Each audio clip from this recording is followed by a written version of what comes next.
Hello friend, नमस्ते, प्रणाम। कैसे हैं आप लोग? उम्मीद करते हैं बहुत ही ज्यादा अच्छे होंगे। और मैं दिव्या स्वागत करती हूँ अपने यूट्यूब चैनल में आप सभी लोगों का।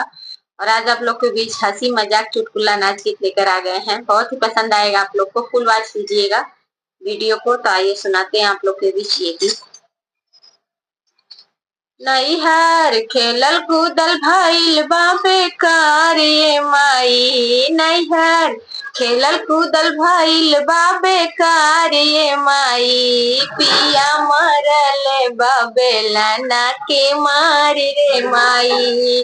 पियवा मरल बा बेलन के मार रे माई। हमर खेलल कूदल भइल बा बेकार ये माई। हमर खेलल कूदल भइल बा बेकार ये माई। पियवा मरल बा बेलना के मार रे माई।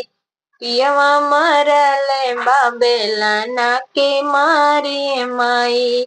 ठीक कहत रहलू माई सिखला घर दुआरी। ठीक कहत रहलू माई सिखला घर दुआरी। नाही बात मनली तो हर पड़ल हमके भारी। नाही बात मनली तो हर पड़ल हमके भारी। ननदोठ चमकावत लग बेकार रे माई। ननदो ओठ चमकावत लग बेकार रे माई। पियवा मरल बा बेलना के मार रे माई। पियवा मरल बा बेलना के मार रे माई। ठीक कहत रहली चाची सिखला तू सहुरवा। ठीक कहत रहली भाभी सिखला तू सहुरवा। बात नाही मनली हमके भर गयल मनवा। बात नाही मनली उनकर पड़ल बड़ा भारी।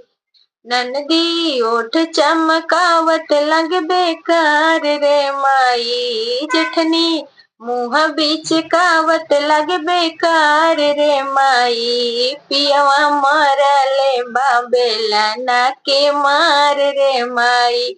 पियवा मरल बा बेलना के मार रे माई। नैहर खेलल कूदल भइल बा बेकार ये माई। नैहर खेलल कूदल भइल बा बेकार ये माई। पियवा मरल बा बेलना के मार ये माई। पियवा मरल बा बेलना के मार ये माई।